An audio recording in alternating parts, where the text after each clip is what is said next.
Vanoggend se boodskap is getiteld Ek kry julle daar.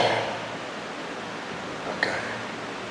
Ek kry julle daar. So kom ons gaan vir ons 'n bietjie langerige stukkie langer as gewoonlik. Gaan ek eers vir ons lees en dan gaan ons terugkom en maak maar notas. Ek probeer 3 mense se oogpunt, se perspektief van die selfe storie gaan ek probeer om op een slag te vertel. Okay, so actually is dit 4 mense. Nee, dit is eintlik 5. So 5 mense se storie gaan ek op een slag probeer vertel en dit probeer sin maak. Okay, so kom ons begin by Markus 6. En as ons saam lees vanaf vers 45, al die pad deur tot by vers 56. So hier gaan ons. Jesus wandel op die see, is die titel van hierdie gedeelte. En dadelik het hy sy disippels gedwing om in die skei te gaan en vooruit te vaar na die oorkant, na Betsaida, onderwyl hy die skare sou wegstuur. En nadat hy van hulle afskeid geneem het hy na die berg gegaan om te bid. En toe dit aand geword het, was die skei in die middel van die see en hy alleen op die land. En hy het gesien dat hulle swaar kry met roei, want die wind was teen hulle. En omtrent die 4de nagwaak het hy na hulle gekom, al wandelende op die see, en hy wou by hulle verbygaan. En toe hulle hom op die see sien loop, het hulle gemeen dat dit 'n spook was en hard uitgeskreeu, want hulle het hom almal gesien en was ontstel. Toe spreek hy dadelik met hulle en sê vir hulle, hou goeie moed, dit is ek, moenie vrees nie. En hy het by hulle in die skei geklim en die wind het gaan lê. En hulle was by hulle self uitermate verbaas en verwonderd, want hulle het by die wonder van die brode nie verstandig geword nie, omdat hulle hart verhard was. Verskoon my. En nadat hulle oorgevaar het hulle by die land Genesaret aangekom en daar aan wal gaan lê. En toe hulle uit die skei gaan, het die mense hom dadelik herken. En hulle het in daardie hele omtrek rondgeloop en die wat ongesteld was, op bedde begin ronddra na die plek waar hulle hoor dat hy is.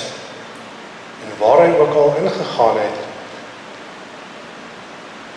in dorpe of stede of buitewyke, het hulle die wat ongesteld was op die markpleine neergesit en hom gesmeek om al was dit maar die soem van sy kleed aan te raak en almal wat hom aangeraak het gesond geword. En ons boodskap gaan handel rondom hierdie gebeurtenisse. Sien, hierdie gebeurtenis begin eintlik al vroeg daai oggend. Die oggend toe Jesus die 5 brode en die 2 visse vermeerder het om vir tussen 15 en 25.000 mense kos te gee. Die woord sê vir ons dit was 5.000 man sonder vroue en kinders. So ons kan 'n berekening maak vir hoeveel daar min of meer was. So hierdie storie begin toe alreeds daar waar Jesus hierdie wonderwerk gedoen het.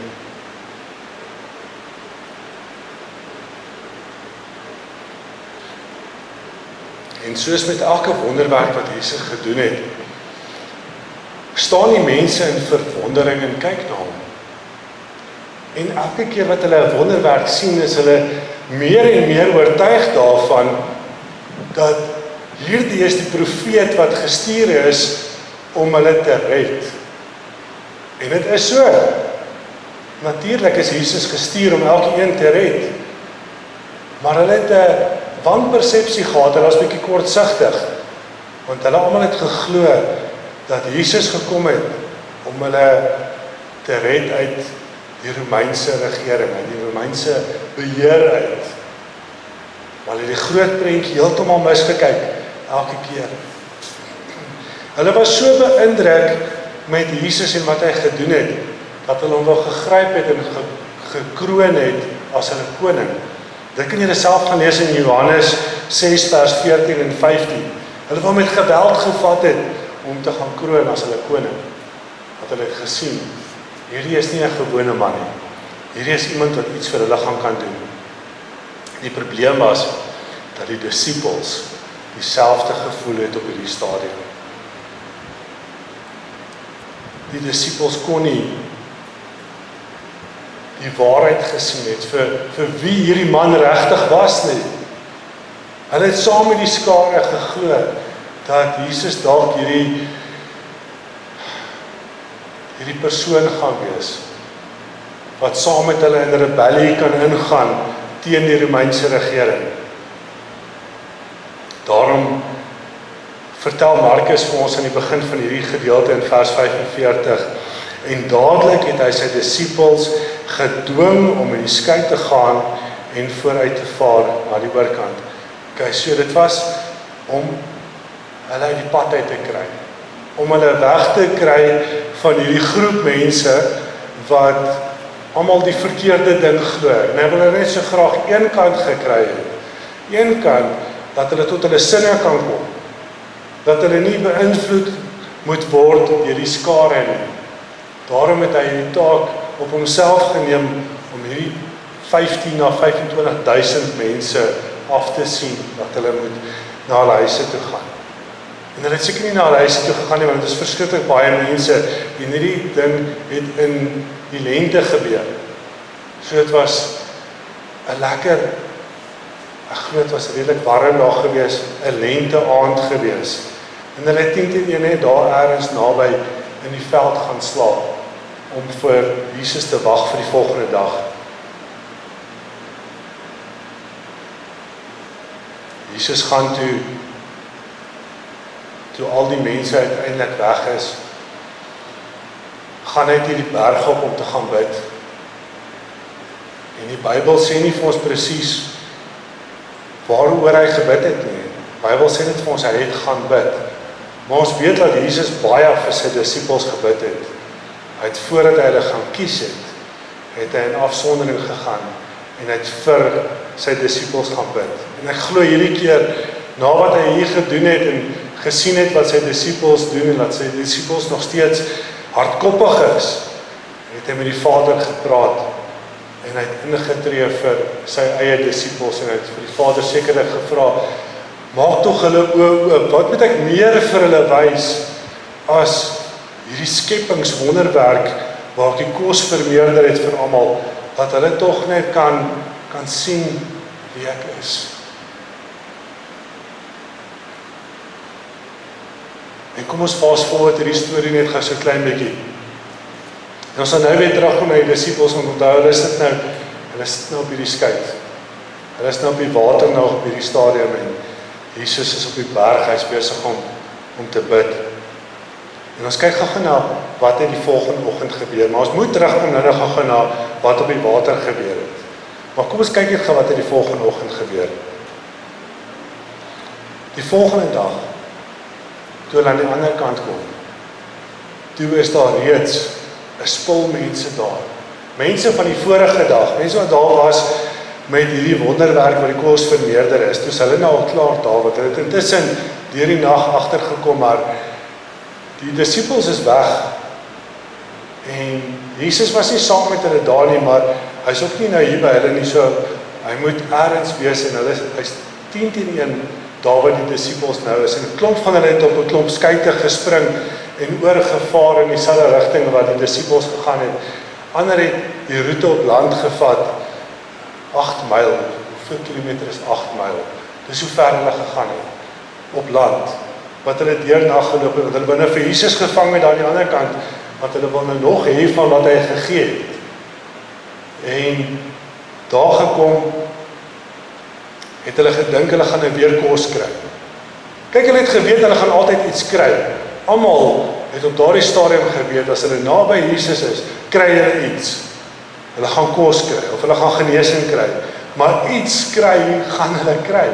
Definitief, gegarandeerd, elke keer as hulle naby hom was. Maar hierdie keer kry hulle nie iets materieels nie.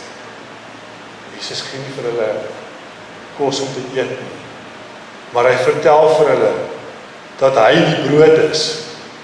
Hy is die lewende brood. En hy vertel vir hulle wat met hom moet gebeur. En wat met hom gaan gebeur. En wat met hom gebeur het. En ons almal weet wat met hom gebeur het. Want sy liggaam moes brood word vir ons gees. Moes hy gesterf het vir ons uiteindelik. En nadat hulle hierdie boodskap gehoor het wat ons so goed ken van wat Jesus vir ons gedoen het en hoekom hy dit vir ons gedoen het, slaan hulle reaksie nog elke keer my yskoud. En ek kan nie glo hoe hulle gereageer het op hierdie boodskap van die lewende brood nie. Hoor wat sê hulle, Johannes 6 vers 60. En baie van sy disippels het gesê, toe hulle dit hoor, hierdie woord is hard. Wie kan daarna luister? Hulle was nog baie blind vir wat besig is om te gebeur en vir wat moet gebeur. Dit was onvermydelik as ons die ewige lewe saam met die Vader wil hê, moes hierdie goed gebeur.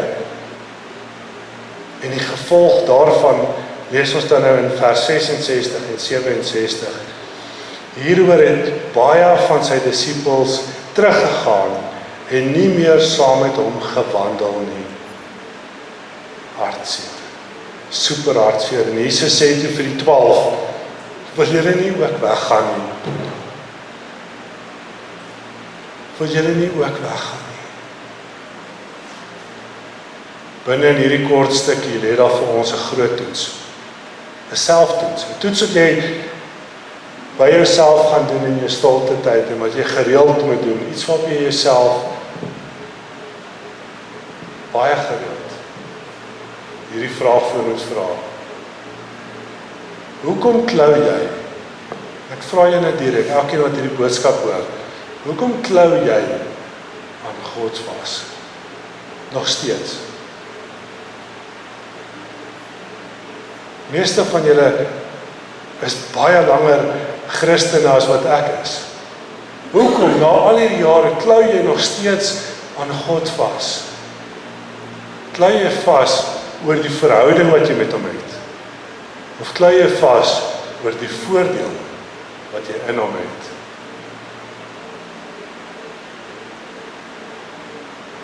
En gaan jy nog steeds vasklou as hierdie voordeel weggevat word?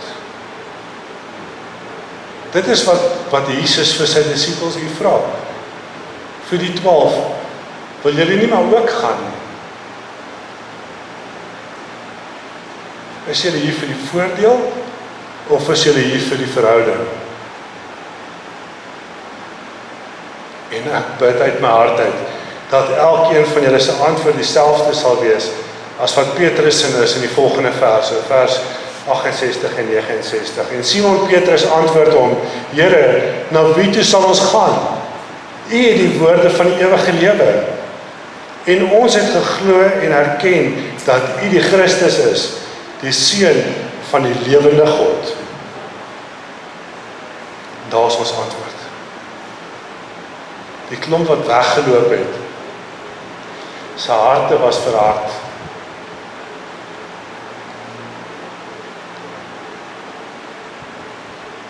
Verhard teen wat? Nie oor die goeie werke nie. En daar was baie ten gunste van die goeie werke. Die harte was verhard oor die waarheid, oor wie Jesus Christus is. En hoekom hy vir ons aarde toe gekom, hoekom hy mens geword het. En hy kon die waarheid nie vuis nie. En hulle het eerder geloop. Ek moet nou ons uiteindelik teruggaan na Markus toe. Want eintlik praat ons nou oor Markus en hoe hy hierdie hele storie gesien het.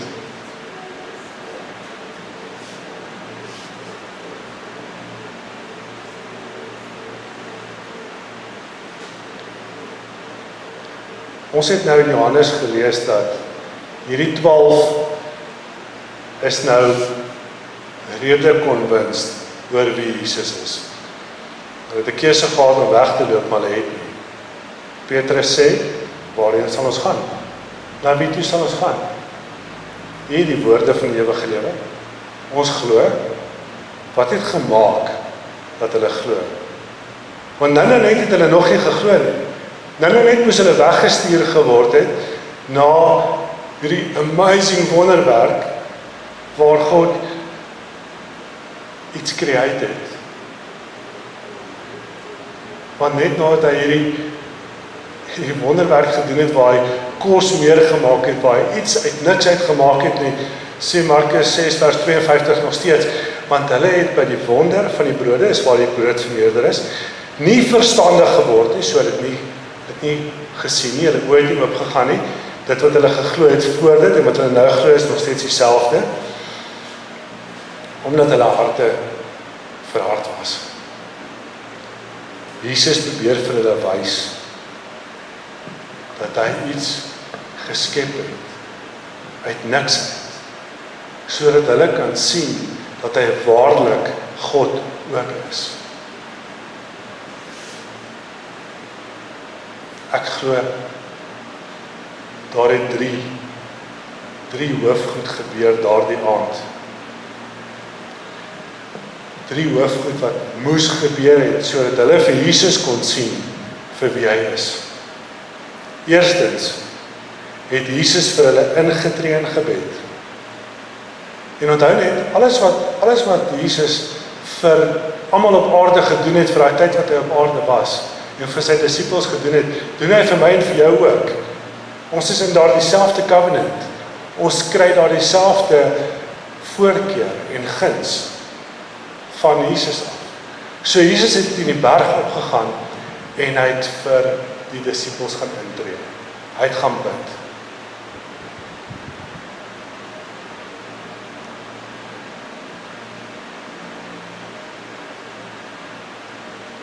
Ek dink daar's min kere wat hy vir homself gebid het.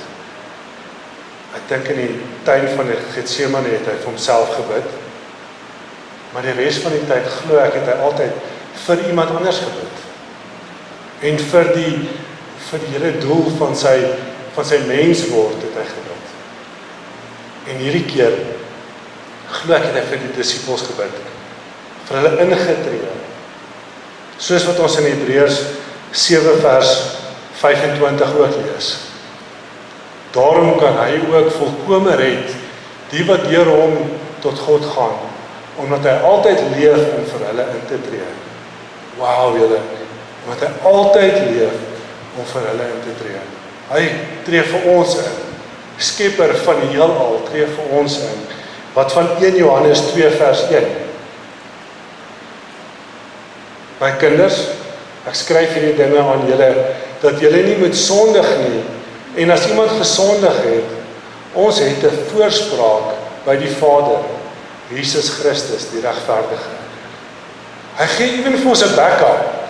Hy weet ons gaan nie altyd op die stryd en narrow bly nie. Ons is te aards, ons is te mens.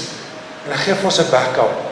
In case ons iets verkeerd doen, het ons 'n voorspraak. Ons het 'n advokaat wat met die Vader praat en onderhandel, en met hom praat en sê, maar hierdie is jou kind. Hy het jou lief. Hy het 'n fout gemaak en hy het vergifnis gevra en hy is jammer daaroor. Ons het 'n voorspraak. En ons sien selfs in Romeine 8 vers 34. Wie is dit wat veroordeel? Christus is dit wat gesterf het. Ja, meer nog, wat ook opgewek is, wat ook aan die regterhand van God is, wat ook vir ons intree.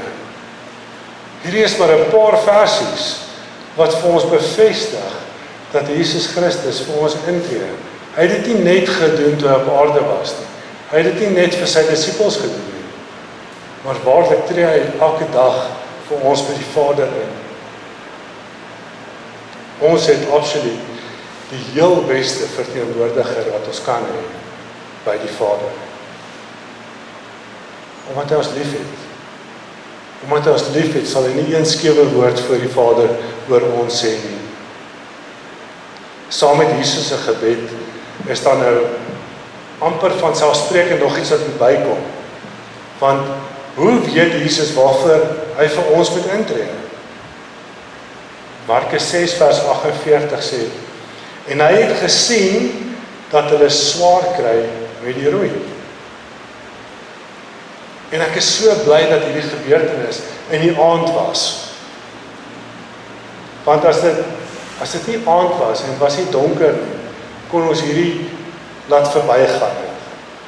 Ons sou sien baie human gemaak het. En ons sou nie verstaan het hoe hy gesien het nie. En die vers sê, en omtrent die 4de nagwaak. Nou hulle het die aand in 4 dele opgedeel. 4 nagwake. So die eerste nagwaak was van 6:00 die aand tot 9:00 die aand. Dan die tweede was van 9:00 tot 12:00, die derde was van 12:00 tot 3:00 en die vierde was van 3:00 die oggend tot 6:00 die oggend. Dit was met ander woorde dan tussen 3:00 en 6:00 daardie oggend. Toe Jesus hulle sien.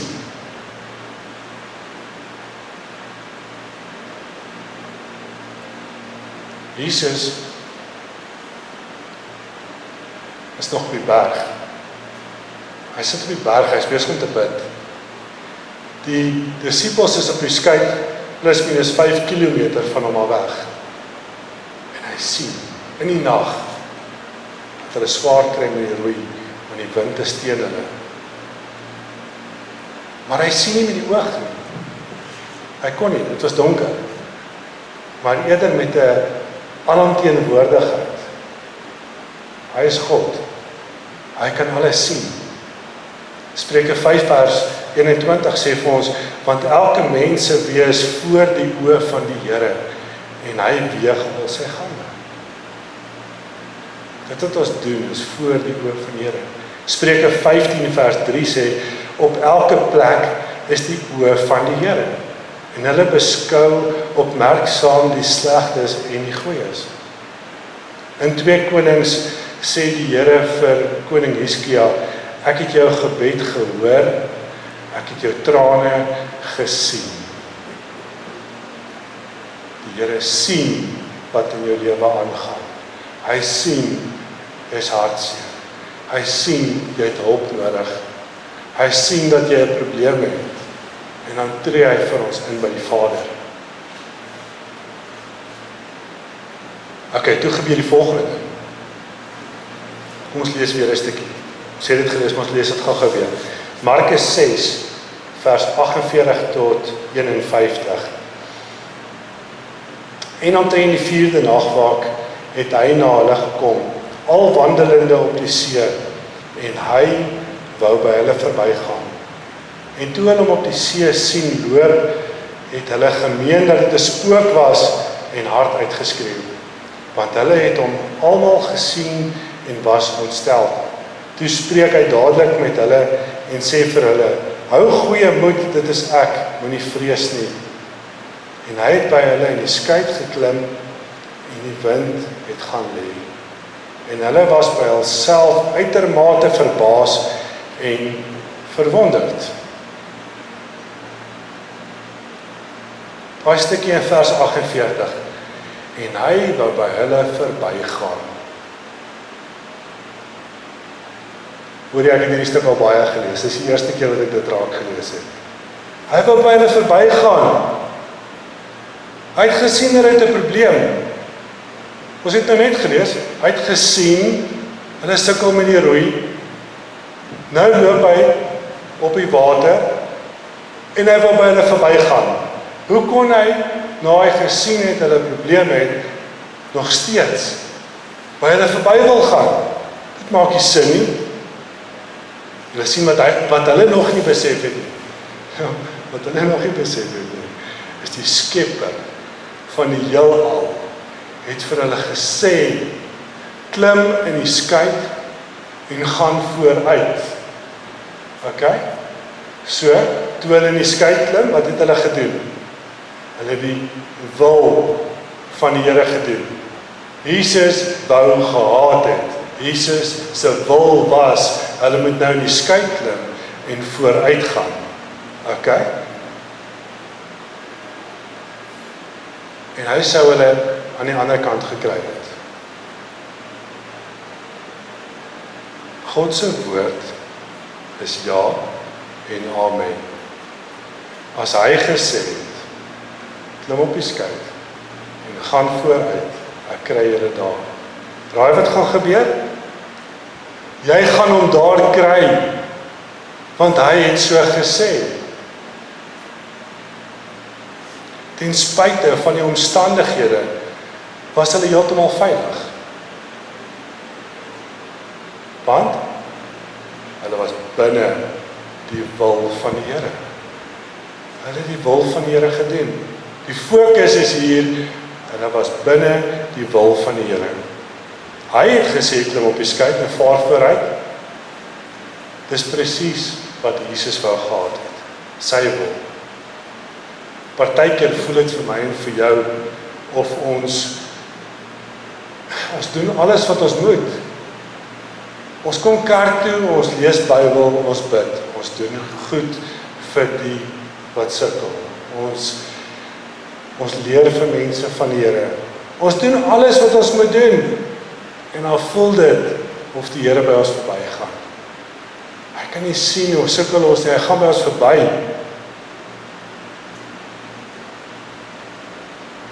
Ons moet rustig raak.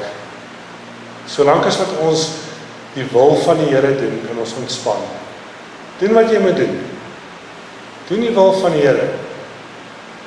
Maak nie saak hoe die wind waai nie, maak nie saak hoe die golwe jou slaan nie. Solank jy binne die wil van die Here is, gaan daai selfde wind waarteen jy stoei, gaan jy nog na die plek toe waai waar Jesus jou wil hê. Solank jy binne die wil van die Here bly. Die volgende oomblik klim Jesus by hulle in die skei en die wind gaan lê.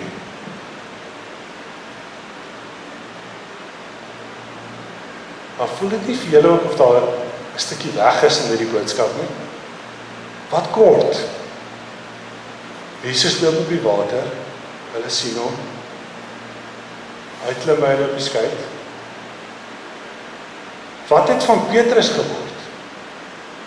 Het Petrus nie ook een of ander tyd op die water geloop nie? Markus het nie hieroor geskryf nie. En daar is 'n goeie rede daarvoor. Mag hierdie nou vertel, ons gaan nou daarna kyk. Kom ons kyk eers na die Petrus storie. Want Petrus was ook daar, en hy het ook iets gedoen.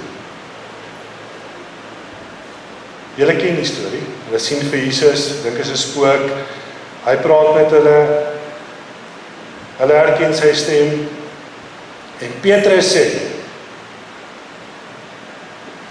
soos wat ons dan in Matteus lees, want Matteus en Johannes het hieroor geskryf, maar Markus het nie.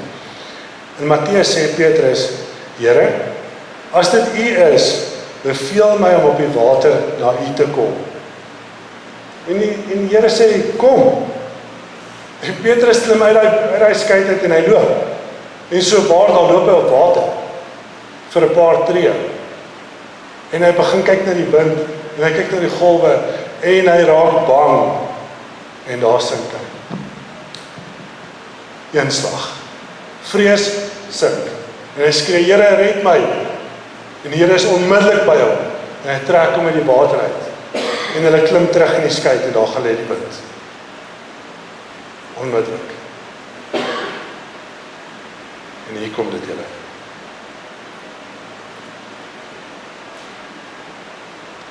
En uiteindelik gaan hulle oop en hulle verstaan.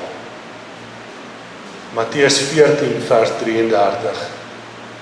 Toe kom die wat in die skei was en val voor hom neer en sê, waarlik, U is die Seun van God. Uiteindelik. Hulle kon dit nie gesien het, toe hy uit niks uit kos gegee het.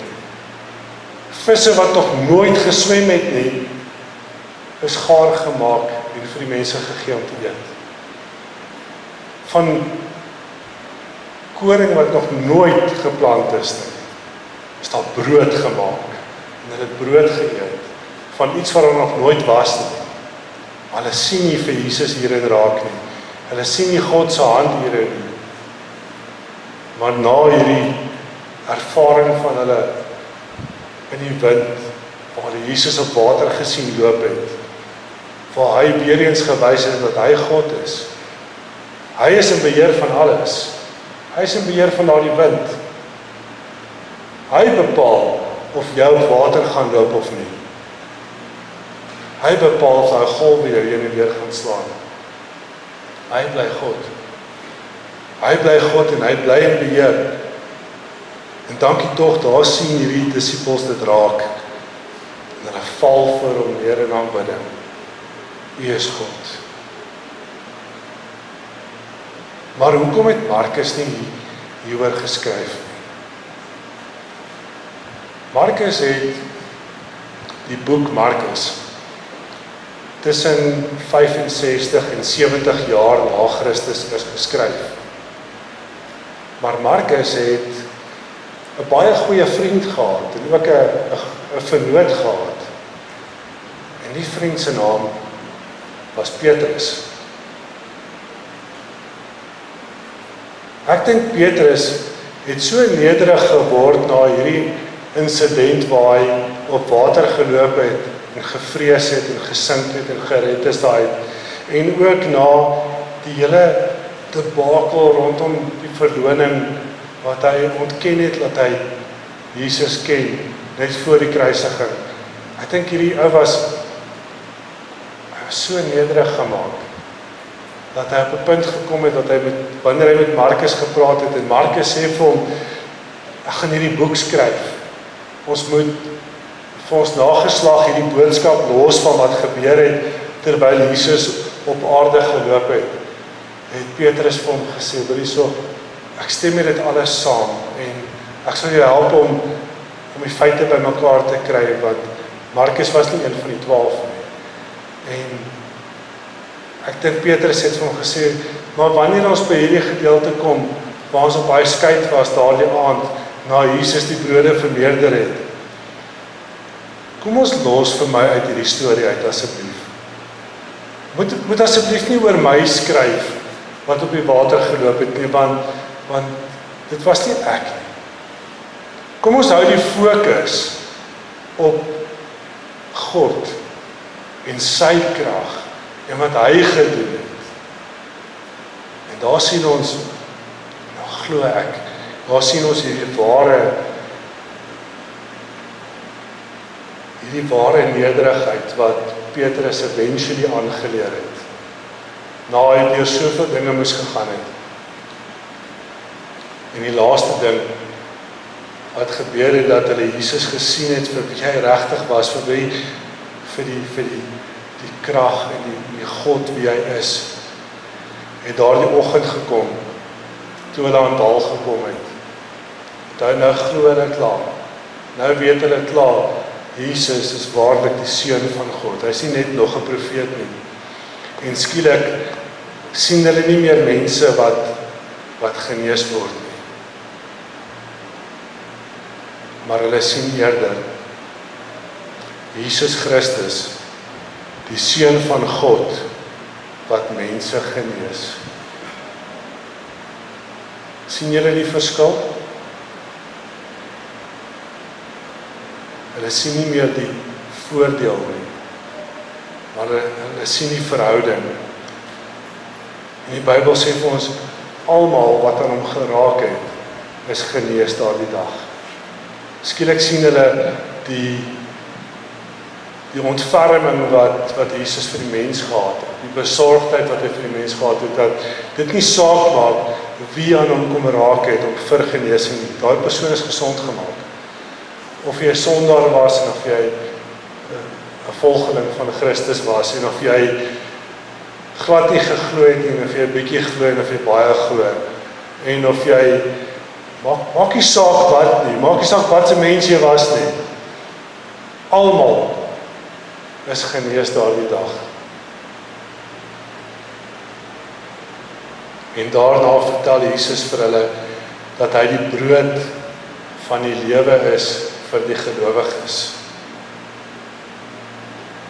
En ek wil afsluit weer 'n keer met Petrus se reaksie in Johannes 6 vers 68 en 69. Here, na wie toe sal ons gaan? Hier die woorde van die ewige lewe. En ons het geglo en erken dat U die Christus is, die Seun van die lewende God.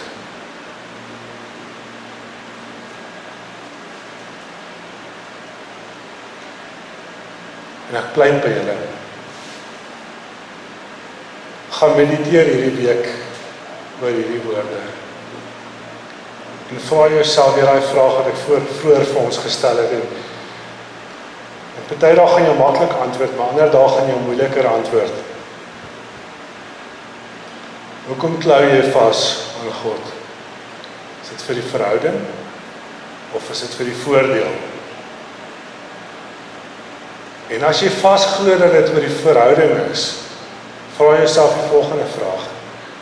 Wat gaan gebeur as die voordeel weggevat word? Gaan ons nog steeds, soos Petrus kan sê, Here, na wie toe sal ons gaan? Of sal ons soos die ander klomp disippels en die ander mense, maar eerder opstaan en wegloop?